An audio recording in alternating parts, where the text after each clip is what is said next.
आप कहेंगे कि मैं भविष्यवाणी नहीं करता हूँ, लेकिन दिल्ली में क्या होगा? ख़ास करके जब आम आदमी पार्टी और कांग्रेस अलग-अलग लड़ रहे हैं, तो अब चुनाव में आपको क्या लगता है कि कैसे समीकरण बनेंगे?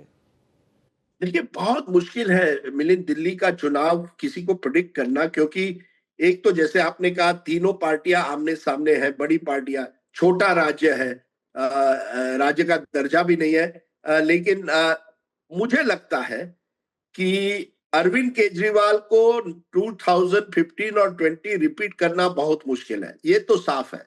इस बार वाकई उनके सामने टक्कर है, 10 साल की एंटी इनकम्बेंसी है, जो उनके खिलाफ जो आरोप बने हैं, उनके एमएलए के खिलाफ जो एक तरह से नाराजगी है, ये सब की वजह से कांग्रेस जिस तरह से, खास करके मुस्लिम समुदाय में कांग्रेस ने अपनी एक तरह से एक पहचान, लोकप्रियता बढ़ाई है, जो एक अरविंद केजरीवाल ने वो वोट कांग्रेस से खींच लिया था, इस वजह से एक चैलेंज है। लेकिन न कि कांग्रेस के पास, ना भाजपा के पास कोई ऐसा कोई ऐसा चेहरा है या कोई स्ट्रेटेजी है जिससे वो वाकई अरविंद केजरीवाल को, मुझे लगता है, खत्म कर पाए। अरविंद केजरीवाल एक बड़े ऐसे एक स्ट्रेटेजिक नेता है, और उनकी स्ट्रेटेजी यही रही है कि पिछले 3 महीनों से वो लगातार अपने कार्डर्स को जमीन पर भेज रहे हैं, कई कई रेवड़ी जैसे स्कीम्स अनाउंस कर रहे हैं, रेवड़ी पे चर्चा। तो गरीब तबका में अभी भी मुझे लगता है अरविंद केजरीवाल की एक पहचान है। झुग्गी झोपड़ियों में अगर आप जाए तो अभी भी आम आदमी पार्टी की एक तरह से एक वर्कर कार्डर उन्होंने वहां एस्टेब्लिश की है। लेकिन मध्यम वर्गीय, मिडिल क्लास कॉलोनीज में मुझे लगता है आम आदमी पार्टी को नुकसान इस बार हो सकता है।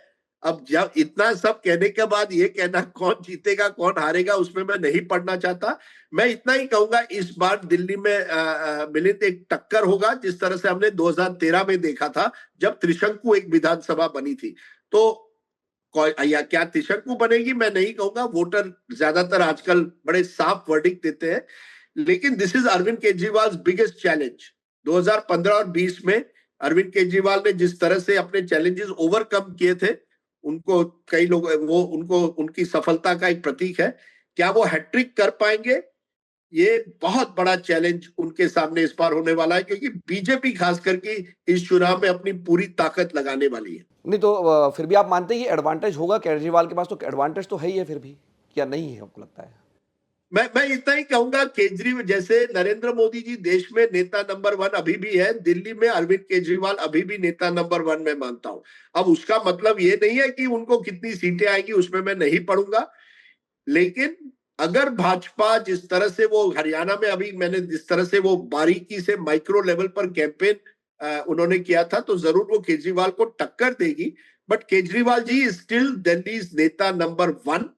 और क्योंकि गरीब तबका आखिर में चुनाव का नतीजा तय करता है, नेचुरली यू वुड थिंक कि आम आदमी पार्टी को इस समय एडवांटेज अभी भी है, लेकिन उतना एडवांटेज नहीं है जब जिस तरह से उन्होंने 2019 और 14 में चुनाव स्वीप किए थे। इस बार वाकई एक टक्कर है दिल्ली में।